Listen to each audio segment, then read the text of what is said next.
नमस्कार साथियों, स्वागत और अभिनंदन आप सभी का। साथियों, आज इस पेपर के बारे में हम चर्चा करेंगे, वो है आपके ACF forest ranger officer 2018 vacancy है। बाकी पेपर तो कब हुआ था तो आपके सामने है 18 फरवरी 2021 को जो पेपर हुआ उसके अंदर एक पेपर आप सब जानते हैं जीके का था। आइए उसके अंदर देखते हैं कि हमारे राजस्थान जीके के कौन कौन से क्वेश्चन आए। देखिए, एक एक क्वेश्चन आपके एग्जाम के लिए वेरी वेरी इंपॉर्टेंट है, याद रखिएगा। देखिए, पहला क्वेश्चन आपके सामने ये रहा। पहला क्वेश्चन देखिएगा, पूछा जा रहा है आपको, भारत छोड़ो आंदोलन के दौरान जयपुर प्रजामंडल के अध्यक्ष कौन थे? भारत छोड़ो आंदोलन के दौरान जयपुर प्रजामंडल के अध्यक्ष कौन थे? ये क्वेश्चन कोई गहरा नहीं है, थोड़ा सा आप सोचेंगे तो हो जाएगा। देखिए, आप सब जानते हैं कि जब जयपुर प्रजामंडल को गति मिली थी तो 1940 के अंदर जयपुर प्रजामंडल का अध्यक्ष बनाया गया था हीरालाल शास्त्री को। किसको? हीरालाल शास्त्री को। और यहां पर पूछ रहा है भारत छोड़ो आंदोलन के तहत, तो आप सब जानते हैं भारत छोड़ो आंदोलन कब हुआ था? 1942 में। और जयपुर प्रजामंडल के 1940 में अध्यक्ष बनाए गए थे हीरालाल शास्त्री, और 1944 के अंदर जाकर वापस चेंज हुआ और अध्यक्ष बनाया किसे? जानकी देवी बजाज को। मतलब 40 से लेकर 44 तक जयपुर प्रजामंडल के जो अध्यक्ष रहे वो है आपके कौन? हीरालाल शास्त्री। याद रखिएगा, कौन रहे थे? हीरालाल शास्त्री। मतलब भारत छोड़ो आंदोलन के दौरान जयपुर प्रजामंडल के अध्यक्ष कौन थे? Option number A is correct answer, Hiralal Shastri. और वैसे भी आपको पता है कि भारत छोड़ो आंदोलन के तहत जयपुर प्रजामंडल का दो भागों में विभाजन हो गया था। एक तरफ एग्रीमेंट हुआ, जेंटलमैन्स एग्रीमेंट जिसे आप बोलते हैं 1942, हीरालाल शास्त्री और मिर्जा इस्माइल के मध्य, और एक अलग मोर्चा बना था आजाद मोर्चा 1942, बाबा हरीशचंद्र। ठीक है, तो क्वेश्चन देखिए कितनी गहराई से है ये कि भारत छोड़ो आंदोलन के दौरान जयपुर प्रजामंडल के अध्यक्ष कौन थे? हीरालाल शास्त्री। क्लियर? आगे बढ़े, क्वेश्चन नंबर 2 आपके सामने देखिए। क्वेश्चन नंबर 2 है, सही युग्मों को सुमेलित कीजिए और नीचे दिए गए कूटों की सहायता से सही उत्तर। अब सिंपल सी बात है, देखिए, जसनाथ जी, संत जसनाथ जी, शीतला जी मतलब शीतला माता, जाम्बो जी और झीण माता, इनके प्रमुख स्थान कहां पर है? आप कहेंगे सर जसनाथ जी का प्रमुख स्थान रहेगा कत्रियासर बीकानेर। भाई जसनाथ जी, इनका प्रमुख संप्रदाय जसनाती संप्रदाय और प्रमुख पीठ भी कहां पर है? कत्रियासर बीकानेर। शीतला माता है तो ये आपके चाकसू जयपुर। शीतला माता आप सब जानते हैं राजस्थान में एकमात्र ऐसी देवी जिनकी खंडित मूर्ति के रूप में पूजा होती है, वो है आपकी शीतला माता, चेचक की देवी। जाम्बो जी की बात करेंगे तो मुकाम नोखा, और जीण माता की बात करेंगे तो रेवासा शिखर। अगला देखिए, क्वेश्चन नंबर 3। क्वेश्चन नंबर 3 ये रहा। पूछा जा रहा है, प्रसिद्ध भरथरी मेला कहां आयोजित होता है? प्रसिद्ध भरथरी मेला, याद रखिएगा, अलवर जिले में। Option number 2 is correct answer. और ये जो भरथरी प्रसिद्ध मेला है ये आपके कनफटे नाथों का तीर्थ स्थल भी है। कनफटे नाथों का तीर्थ स्थल। क्लियर? अगला देखिए, क्वेश्चन नंबर है आपके सामने 4। क्वेश्चन नंबर है 4। देखिए, पूछा जा रहा है, अली बख्शी ख्याल कौन से क्षेत्र में प्रचलित है? अली बख्शी ख्याल। अली बख्शी ख्याल के प्रवर्तक कौन है? तो आप कहेंगे सर वो तो है अली बख्श। ठीक है, ए से अली बख्शी ख्याल, ए से अली बख्श, और ए से क्या होगा? अलवर। याद रखिएगा कौन सा है? Alwar. Option number 3 is a correct answer. Clear? चलिए नेक्स्ट, अगला देखिए। अगला है आपके कि 1857 के स्वतंत्रता संग्राम में कोटा महारावल की सहायता के लिए किस राज्य ने सैनिक सहायता भेजी? तो आप सब जानते हैं कोटा में आए थे आपके मदनपाल, और ये मदनपाल कहां के हैं? तो याद रखिएगा करौली के। मदनपाल ने एक अंग्रेज अधिकारी जो कोटा में आए थे ना, जिसका नाम है आपके रॉबर्ट्स, इसका सहयोग ही किया था। ये आपके option number 2 is a correct answer. देखिए क्वेश्चन कुछ रिपीट भी होंगे पुराने पेपरों के, क्योंकि आप सब जानते हैं कि पेपरों से ही पुराने क्वेश्चन तो आ ही जाते हैं। अब ये देखिए, मारवाड़ रा परगनारी विगत, मारवाड़ रा परगनारी विगत, ये ग्रंथ लिखा था किसने? तो आप सब जानते हैं मुणोत नैणसी ने। मुणोत नैणसी ने इसी ग्रंथ में सर्वप्रथम मारवाड़ की जनगणना की थी। क्या की थी?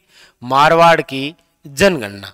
इसीलिए तो मारवाड़ रा परगनारी विगत को कहा जाता है राजस्थान का गजेटियर। क्या बोलते हैं? गजेटियर से तुलना की है, याद रखिएगा। और मुणोत जो नैणसी हैं, ये तो हो ही गया आपके। मुणोत नैणसी को राजस्थान का अबुल फजल कहा जाता है, राजस्थान का अबुल फजल। और कहने वाले कौन? तो आप सब जानते हैं मुंशी देवी प्रसाद। किसने कहा था? मुंशी देवी प्रसाद ने। और मुणोत नैणसी की इसके अलावा भी रचना है नैणश्री ख्यात की। ये स्वयं जसवंत सिंह फर्स्ट के क्या है? दीवान। याद रखिएगा, ये और इंपॉर्टेंट बात है। मुणोत नैणसी निम्न में से किस राजा के दीवान हुआ करते थे? जसवंत सिंह फर्स्ट के दीवान, दीवान भी और दरबारी। ठीक है, तो 6 के अंदर आपके option number 3 is a correct answer. देखिए अगला, अगला है आपके कि 1628 ईस्वी में मेवाड़ में रागमाला, मेवाड़ में रागमाला पूछी है। यदि मारवाड़ में रागमाला पूछ लेता, मारवाड़ में रागमाला, तो हो जाता वीर जी भाटी। कौन हो जाते? वीर जी भाटी। लेकिन यहां पूछा है कि मेवाड़ में Ragamala, Sahibdin. Option number A is correct answer, याद रखिएगा। मेवाड़ में रागमाला तो साहिबदीन, मारवाड़ में रागमाला तो याद रखिएगा वीर जी भाटी। कौन है? वीर जी भाटी। अगला देखिए, अगला क्वेश्चन है, निम्न में से कौन सा राजप्रसाद छित्तर पैलेस के नाम से? अब छित्तर पैलेस के नाम से इसीलिए क्योंकि वो पैलेस छित्तर की पहाड़ी पर भी बना हुआ है और छित्तर के पत्थरों से भी निर्मित है, इसीलिए वो क्या कहलाया था? याद रखिएगा छित्तर पैलेस। और छित्तर पैलेस आप किसे बोलते हैं? आप कहेंगे सर उमेद भवन जोधपुर। ये जो उमेद भवन है, याद रखिएगा विश्व का सबसे रिहायशी भवन है, विश्व का सबसे रिहायशी भवन या महल बोल सकते हैं आप। इसीलिए तो बड़े बड़े सितारे यहां पर शादी करने आते हैं। और यहां पर एक संग्रहालय भी है, कौन सा? घड़ियों का संग्रहालय। विश्व में जितनी भी अच्छी अच्छी घड़ियां है ना, उनका यहां पर आपको म्यूजियम संग्रहालय मिलेगा। निर्माण किसने करवाया था? तो भी आप जानते हैं उमेद सिंह ने। उमेद सिंह ने 1929 से, याद रखिएगा, इसका निर्माण कार्य शुरू हुआ था। यह है आपके उमेद भवन प्लेस, जिन्हें क्या कहा जाता है? छित्र प्लेस। क्लियर? अगला देखिए, अगला है आपको 1948 में किन 4 राज्यों को जोड़कर मत्स्य संघ का निर्माण किया गया था? मत्स्य संघ का निर्माण जोधपुर, जयपुर, बीकानेर, कोटा। अब देखिए यहां पर मत्स्य संघ है। पहली बात तो मत्स्य संघ डेट तो आप कहेंगे सर 18 मार्च 1948, याद रखिएगा। ये नाम किसने दिया था? तो KM मुंशी ने, कन्हैयालाल माणिक्यलाल मुंशी, याद रखिएगा। 4 रियासतों को मिलाकर एक संघ बनाया गया जिसका नाम था मत्स्य संघ। 4 रियासतें Alwar, Bharatpur, Dholpur, Karauli. Option number 4 is correct answer, याद रखिएगा। Option number 4 is a correct answer. अगला देखिए, ये देखिए आपके आ गया है, निम्नलिखित दुर्गों में से यूनेस्को ने विश्व धरोहर में या विश्व विरासत में घोषित किया है, ऐसा कौन सा है जिसे विश्व स्थल विरासत धरोहर के रूप में? तो आप सब जानते हैं कि 2013 की बात है और 2013 के अंदर राजस्थान के 6 किलों को शामिल किया गया था। किसके अंदर? विश्व धरोहर में। और 6 किले कौन कौन से? तो एक ट्रिक जो आप सब जानते हैं, आम, गाजर और चिक्कू। कू से कुंभलगढ़, ची से चित्तौड़गढ़, रे से रणथंभौर, जे से जैसलमेर, गागरोन और आमेर। आप कहेंगे सर मांडलगढ़ नहीं है, बूंदी नहीं है, भैंसरोडगढ़ नहीं है, ट्रिक में देखेंगे तो गा से गागरोन झालावाड़ है। आपको पूछा जाए राजस्थान का पहला स्थल जो यूनेस्को द्वारा विश्व धरोहर में शामिल हुआ तो 1985 में शामिल हुआ था, कौन? याद रखिएगा, केवलादेव गन्ना पक्षी विहार, भरतपुर। 2010 के अंदर शामिल किया गया था जंतर मंतर को। किसको? जंतर मंतर को। और 2010 के अंदर ही ये सब मूर्त की दृष्टि से है, अमूर्त की दृष्टि से कालबेलिया नृत्य को भी 2010 के अंदर विश्व धरोहर की मान्यता दी गई। ठीक है, अगला देखिए क्वेश्चन नंबर है 11। क्वेश्चन नंबर है आपके सामने 11 और क्या पूछा जा रहा है? देखिए, पूछा जा रहा है निम्नलिखित में से कौन से लोक नृत्य में किसी प्रकार का वाद्य यंत्र नहीं होता है? गौरी नृत्य, बम नृत्य, अग्नि नृत्य या वालर नृत्य? याद रखिएगा वालर नृत्य। ये ग्रासा जनजाति का है नृत्य प्रमुख, और ये वालर नृत्य ऐसा नृत्य है जो बिना वाद्य यंत्र का होता है और सबसे धीमी गति से होता है। सबसे तेज गति से तो होता है आपके कच्छी घोड़ी नृत्य, उछल उछल कर जो किया जाता है, और धीमी गति से होता है वालर नृत्य। याद रखिएगा कौन सा है? वालर, जिसके अंदर महिला और पुरुष दोनों मिलकर डांस करते हैं। पुरुष हाथ के अंदर छत्ता, रुमाल या कपड़ा लेकर डांस कर लेते हैं। ठीक है, क्वेश्चन नंबर देखिए 12 क्या कह रहा है? अगला है आपके क्वेश्चन नंबर 12। देखिए, डफला वे मीरी पहाड़ियां कहां स्थित है? डफला वे मीरी पहाड़ियां कहां पर स्थित है? नागालैंड, मणिपुर, अरुणाचल प्रदेश या असम? तो साथ ही इसका option number 2 is correct answer है। अरुणाचल प्रदेश के अंदर आपके डफला वे मीरी नामक पहाड़ियां पाई जाती है। अगला देखिए, अगला है आपके, अगला क्वेश्चन देखिए, अगला है आपके कि निम्नलिखित में से किसने भारतीय मानसून वे तिब्बतियन पठार के बीच संबंध स्थापित करने का प्रयास किया? एम.टी. यीन, एच. फलोहन, पी. कोटेश्वरम और डी आपके कौन सा? सी. यूनिट। मतलब निम्नलिखित में से भारतीय मानसून और तिब्बतियन पठार के बीच में, तो यहां पर option number 3 is correct answer है भाई, पी. कोटेश्वरम। अगला देखिए, क्वेश्चन नंबर है आपके सामने 14। क्या पूछा जा रहा है? क्वेश्चन नंबर है आपके सामने 14। देखिए, पूछा जा रहा है भारत में काल वैशाखी वर्षा, वही कहीं पर आमर वर्षा कहलाती है, कि सर्वाधिक घटित होने की अवधि, मतलब ये कब होगा? तो सिंपल सी बात है आप तो कि भाई भारत में जो काल वैशाखी वर्षा है ये कब होगी? तो आप कहेंगे मध्य मार्च और मध्य अप्रैल। मार्च और अप्रैल के अंदर काल वैशाखी की जो वर्षा है वो सर्वाधिक होने की संभावना रहती है। ठीक है, चलिए आगे अगला देखिए। अगला है आपके सामने, बहुत सारे ऑप्शन है भाई। अच्छा, इसमें कोड दे रखा है, निम्नलिखित में से कौन से पठार हैं वो प्रायद्वीपीय पठार में अवस्थित है? बताइए। क्वेश्चन नंबर है आपके सामने 15। देखिए, प्रायद्वीपीय पठार प्रदेश में कौन से अवस्थित हैं? निम्नलिखित में से कौन से पठार हैं जो आपके प्रायद्वीपीय के अंदर आते हैं? देखिए, बुंदेलखंड उच्च भूमि की बात करें तो ये प्रायद्वीपीय पठार का भाग है। मेघालय पठार की बात करें तो ये भी आता है। मालवा पठार की बात करें तो ये भी आता है। दक्कन पठार भी आता है। बस लद्दाख पठार नहीं आता है, क्योंकि लद्दाख पठार है आपके भारत के उत्तरी भाग में, ये नहीं आता है। ए बी सी डी चारों हैं, ए बी सी डी चारों हैं। Option number C is a correct answer. अगला देखिए, अगला है आपके 16 क्वेश्चन नंबर 16 इंपॉर्टेंट, याद रखिएगा। 16 है किस प्रकार की जलवायु से संबंधित? तो याद रखिए आर्द्र शीतोष्ण। 16 आर्द्र शीतोष्ण, याद रखिए ये भारत में पाए जाने वाले वन है। ठीक है, अगला क्वेश्चन देखिए। क्वेश्चन नंबर है आपके सामने 17।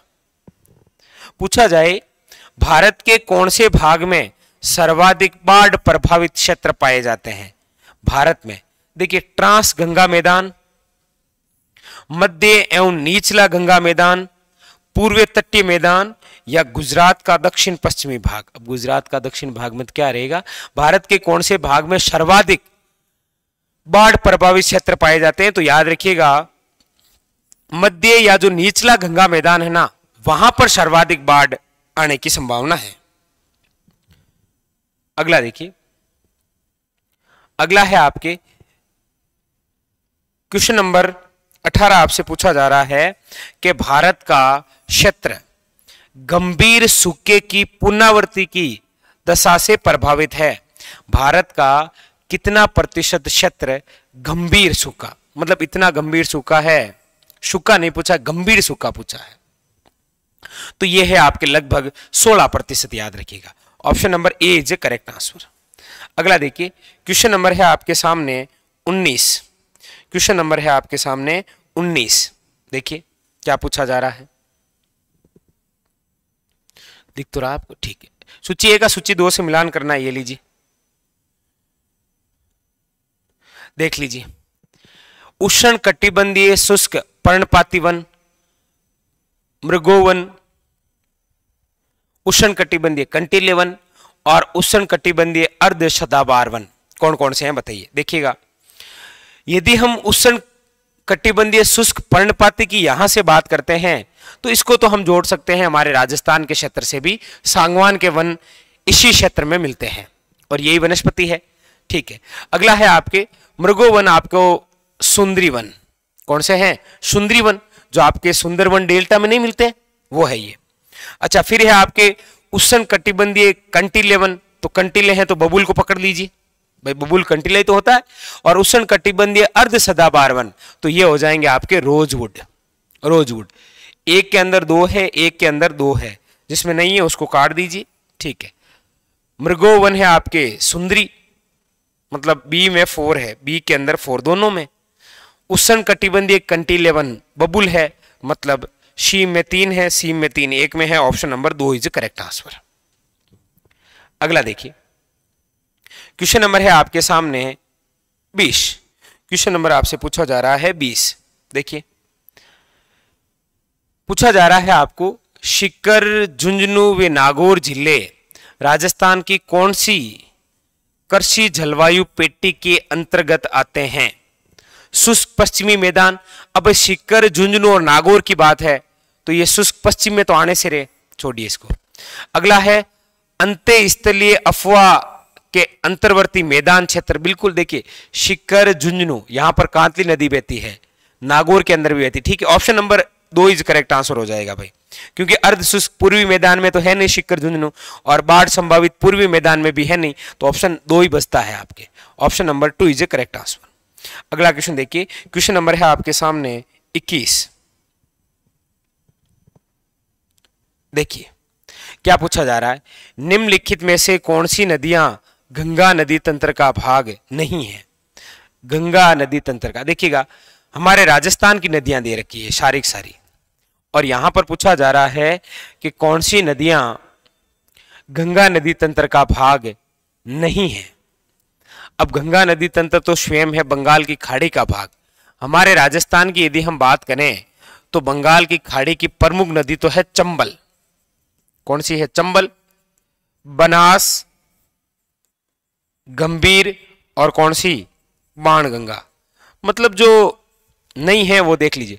मेज नदी आपके सहायक है चंबल की, मतलब ये तो होगी, नहीं है ये तो होगी। ठीक है, यहां पर तो नहीं पूछ रहे ना, वो भी निकाल देंगे, लेकिन मेज तो है चंबल की सहायक नदी, मतलब ये तो गंगा नदी तंत्र का भाग है। आपने देखा होगा कि बनास की सहायक नदी है मेनाल और बनास चंबल की सहायक नदी है, मतलब ये भी गंगा का भाग है। ए व बी तो भाग है। अच्छा, तीसरी बात है मोरेन नदी की, और मोरेन जो नदी है ये भी किसका भाग है? हाँ याद रखिएगा, नहीं मोरेन नदी, मोरेन नदी तो आपके माही नदी का भाग है। किसका भाग है? माही नदी। ये तो डूंगरपुर जिले में बहती है ना, और माही आपके बंगाल की खाड़ी का भाग है नहीं, मतलब एक तो सी नहीं है, याद रखिएगा। कौन सा नहीं है? शी। ठीक है, और एक आपके मानसी, देखिए वाकल, मानसी, हतमती, मतलब बात तो ये भी नहीं है और ये भी नहीं है, याजम, मतलब सी, डी और ई ये तीनों सी, डी और ई, ये तीनों ही ऐसी नदियां हैं जो किसका भाग नहीं है, गंगा नदी तंत्र का भाग नहीं है, याद रखिएगा, वेरी वेरी इंपॉर्टेंट। ठीक है, कंप्लीट है। चलें आगे, अगला देखिए क्वेश्चन नंबर 21। ठीक है, अगला देखिए क्वेश्चन नंबर 22 आपके सामने। क्वेश्चन नंबर 22 देखिए क्या पूछा जा रहा है। भारतीय वन सर्वेक्षण रिपोर्ट 2017, हम 17 की भी बात कर लेंगे और थोड़ी देर में वर्तमान की भी चर्चा कर ही लेंगे, के अनुसार राजस्थान के किन जिलों में सर्वाधिक और न्यूनतम। देखिएगा 2017 और 2017 के अकॉर्डिंग बात करें तो सर्वाधिक उदयपुर में है और न्यूनतम चूरू में है। आप सब जानते हैं कि ये वन रिपोर्ट है, ये प्रत्येक 2 साल में आती रहती है। तो सिंपल सी बात है कि अभी की बात करें तो याद रखिएगा, अभी जो रिपोर्ट आई है 2021 की, उसके तहत भी सर्वाधिक वन उदयपुर में है और न्यूनतम कहां पर है, चूरू में। Option number 2 is a correct answer. ठीक है, क्लियर। चलिए अगला देखिए, अगला है यहां पर आपके पूछा गया है क्वेश्चन नंबर 23, बहुत ही शानदार क्वेश्चन। देखिए निम्नलिखित में से कौन सा एक सुमेलित नहीं है। देखिए लूनी और जमुई बेसिन गोडवाड़ प्रदेश का भाग है, बिल्कुल सही है। चंबल बेसिन किस प्रकार की भूमि है, उत्कात भूमि, सही है। माही बेसिन बिल्कुल 56 का मैदान है, लेकिन बनास बेसिन बांगड़ प्रदेश का भाग नहीं है, याद रखिए। Option number 4 is correct answer. आप देखेंगे ये क्वेश्चन अभी किसी ना किसी एग्जाम में आया, मतलब रिपीटेड हो रहे हैं, इसीलिए पुराने पेपर बहुत ज्यादा इंपॉर्टेंट है, याद रखिएगा। अगला देखिए, अगला क्या कह रहा है। दशकों से राजस्थान में तांबड़ा उत्पादन, तांबड़ा या जिसे आप बोलते हैं गार्नेट, या जिसे आप तांबड़ा, गार्नेट, फिरोजा या माणिक जिसे आप बोलते हैं, लाल रंग का होता है, ये अग्रणी रहा है। तो अपने राजस्थान में सर्वाधिक तांबड़ा तो टोंक जिले में होता है। कहां पर, टोंक। और टोंक के अलावा अजमेर और भीलवाड़ा, 3 जिलों में। टोंक, वर्तमान में अजमेर, और कौन सा जिला है, भीलवाड़ा, याद रखिएगा। तो यहां पर option number 4 is correct answer. Option number 4 is correct answer, याद रखिएगा। ठीक है, चलिए अगले क्वेश्चन की ओर बढ़ते हैं। देखिए ये देखिए कितना शानदार क्वेश्चन आया, क्वेश्चन नंबर 25। और क्या कह रहा है, एक तरफ ऊर्जा परियोजना है और एक तरफ उनकी लोकेशन बतानी है। सबसे पहला दे रखा है भड़ला सोलर पार्क। तो सिंपल सी बात है, आप कहेंगे सर वर्तमान के अंदर तो ये सबसे बड़ा सोलर पार्क है, बिल्कुल। और ये कहां पर है, आपके फलोदी जोधपुर में। 1 में 4 है, जिसमें नहीं है उसको काट दीजिए। ठीक है, फिर है आपके अवशिष्ट ऊर्जा परियोजना। अवशिष्ट ऊर्जा परियोजना कौन सी है, अवशिष्ट ऊर्जा परियोजना, और ये है आपके बालोतरा बाड़मेर में। अगली है पवन ऊर्जा परियोजना, और पवन ऊर्जा परियोजना देवगढ़, प्रतापगढ़। और सौर ऊर्जा जो परियोजना है वो है आपके ख्यूसर, नागौर। मतलब ए में 4 हो जाएगा। ठीक है, अवशिष्ट ऊर्जा परियोजना आपके बालोतरा बाड़मेर 3। ठीक है, फिर पवन ऊर्जा हो जाएगी आपके देवगढ़। मतलब option number 2 is a correct answer. Option number 2 is a correct answer. चलिए अगला क्वेश्चन देखिए, क्वेश्चन नंबर है आपके सामने 26। देखिए पूछा जा रहा है जनगणना 2011 के अनुसार, आपको बार बार कह दिया है जनगणना रट डालिए, राजस्थान के कौन से जिले में क्रम से न्यूनतम ग्रामीण व शहरी दशकीय जनसंख्या वृद्धि दर दर्शाते हैं। न्यूनतम ग्रामीण व शहरी दशकीय जनसंख्या वृद्धि। देखिएगा न्यूनतम ग्रामीण की बात हो रही है तो आ जाएगा आपके कोटा, तो कौन सा हो जाएगा, कोटा। और शहरी दशकीय जनसंख्या वृद्धि दर की बात करें तो याद रखिएगा ये हो जाएगा आपके डूंगरपुर। कौन सा है, डूंगरपुर। मतलब option number 2 is a correct answer. 26वां के अंदर आपके कितने हो जाएंगे, 2। अगला क्वेश्चन देखिए, क्वेश्चन नंबर है आपके सामने 27। ये सबसे अच्छा और सबसे शानदार क्वेश्चन लगता है। आप कहेंगे सर ऐसा क्यों, ऐसा इसीलिए क्योंकि आप अधूरा पढ़ते हैं और अधूरा दिक्कत कर देता है। ये देखिए ऑप्शन तो देखिए, प्रश्न पढ़ के तो आप खुश हो गए कि सुंदा माता कंजर्वेशन रिजर्व कहाँ स्थित है? शिरोई जालोर, जालोर जोधपुर, बाड़मेर जालोर, शिक्कर झुंझुनू। क्योंकि सुंदा माता आप साथी केवल जालोर पढ़ते हैं। क्या पढ़ते हैं? जालोर। अब देखिए यहां जालोर है, यहां जालोर है, यहां जालोर है। अब क्या करेंगे बताइए? ये यहां पर भी जालोर है तो कहेंगे, याद रखिएगा, सुंदा माता जो कंजर्वेशन रिजर्व है वो जालोर और शिरोई के अंदर है। वेरी वेरी इंपॉर्टेंट, याद रखिएगा। ये जो सुंदा माता कंजर्वेशन रिजर्व है ये किसके लिए प्रसिद्ध है? तो भालू के लिए। इसीलिए तो यहां पर राज्य का पहला और देश का चौथा भालू अभियान बनने जा रहा है अब करंट के अंदर। ठीक है, अगला देखिए क्वेश्चन नंबर आपके सामने 28। अब ये तो आप जानते ही हैं, पूछा गया है नवलखा झील राजस्थान के निम्नलिखित में से किस जिले में है? तो आप सब जानते हैं बूंदी में। नवलखा झील कहां पर है? बूंदी में। नवलखा बावड़ी या नौलखा बावड़ी एक ही बात है। और ये आपके कहां पर है? डूंगरपुर में। कहां पर है? डूंगरपुर में। एक नवलखा किला है। नवलखा किला कहां पर है? तो याद रखिएगा झालावाड़ में। कहां पर है? झालावाड़ में। और ये राजस्थान का ऐसा किला है जो एक अधूरा किला है। इस किले की नींव रखी गई थी, याद रखिएगा, किसके द्वारा? पृथ्वी सिंह द्वारा। क्या आप भी कमेंट करके बताएंगे कुछ? जैसे नवलखा भंडार कहां पर है? तो याद रखिए नवलखा भंडार है आपके चित्तौड़गढ़ में। और नवलखा दरवाजा भी तो है एक। और ये जो नवलखा दरवाजा है ये आपके कहां पर है? याद रखिएगा रणथंभौर में। ठीक है, तो ये 5 बातें हैं नवलखा से, कासा इंपॉर्टेंट हो जाती है। नवलखा झील बूंदी, नवलखा बावड़ी डूंगरपुर, नवलखा किला झालावाड़, नवलखा भंडार चित्तौड़ और नवलखा दरवाजा रणथंभौर। ठीक है, चलें आगे। क्वेश्चन नंबर आपके सामने 29। देखिए पूछा जा रहा है भानगढ़ वे सिरावत श्रेणियां कौन सी अरावली में आती है? ये लीजिए, ये है राजस्थान। ठीक है, ये रही अरावली, ये दक्षिण अरावली, ये मध्य अरावली और ये उत्तरी अरावली। भानगढ़ कहां पर आता है? आप कहेंगे सर अलवर। कौन सा भाग है? ऊपर वाला, उत्तरी अरावली। Option number A is correct answer. कितना अच्छा और कितना शानदार क्वेश्चन है। देखिए अगला क्वेश्चन है आपके सामने, क्वेश्चन नंबर 30। क्या पूछा जा रहा है कि राजस्थान का निम्नलिखित में से कौन सा नगर भारत सरकार के सोलर सिटी विकास कार्यक्रम का हिस्सा नहीं है? ऐसा कौन सा जिला है जो सोलर सिटी विकास कार्यक्रम में शामिल नहीं है? अजमेर तो है, जयपुर भी है, जोधपुर भी है। जो शामिल नहीं है वो याद रखिएगा उदयपुर। सोलर सिटी विकास कार्यक्रम का हिस्सा नहीं है वो है आपके कौन सा? याद रखिएगा उदयपुर। कौन सा हो जाएगा? याद रखिएगा उदयपुर। क्वेश्चन नंबर है आपके सामने 31। क्या कह रहा है? देखिए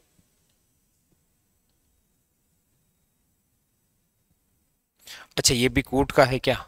ये लीजिए, दिख जाएगा। ठीक है, आराम से ये लीजिए। जनगणना की बात है 2011 के अनुसार कौन से वाक्य सही है? ये हमसे पूछा जा रहा है कौन से वाक्य सही है। देखिए ये लीजिए, यहां तक रोक देता हूं, अब तो दिख जाएगा आपको आराम से।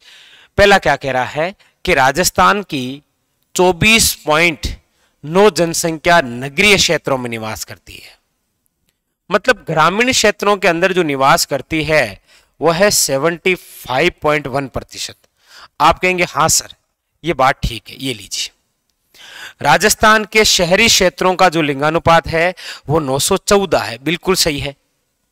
राजस्थान में अधिकतम बाल लिंगानुपात बांसवाड़ा जिले का है, बिल्कुल सही है। बाल लिंगानुपात मतलब समझ गया ना, 0 से 6। राजस्थान में सन 2001 से लेकर 11 के बीच जनसंख्या घनत्व में 35 व्यक्ति वर्ग किलोमीटर की बढ़ोतरी हुई, बिल्कुल सही है। मतलब बातें चारों ही सही है, ए बी सी डी चारों ही सही है। और कितना शानदार क्वेश्चन, इसीलिए कह रहे हैं जनगणना तो पूरी रट डालिए। क्या पता आपकी जिस एग्जाम की तैयारी कर रहे हैं, अच्छा यही थे, बस ये थे आपके राजस्थान जीके के अति महत्वपूर्ण क्वेश्चन जिनके बारे में हमने चर्चा की। पेपर था आपके ACF का। चर्चा और करेंगे और क्वेश्चनों के साथ, तब तक के लिए धन्यवाद।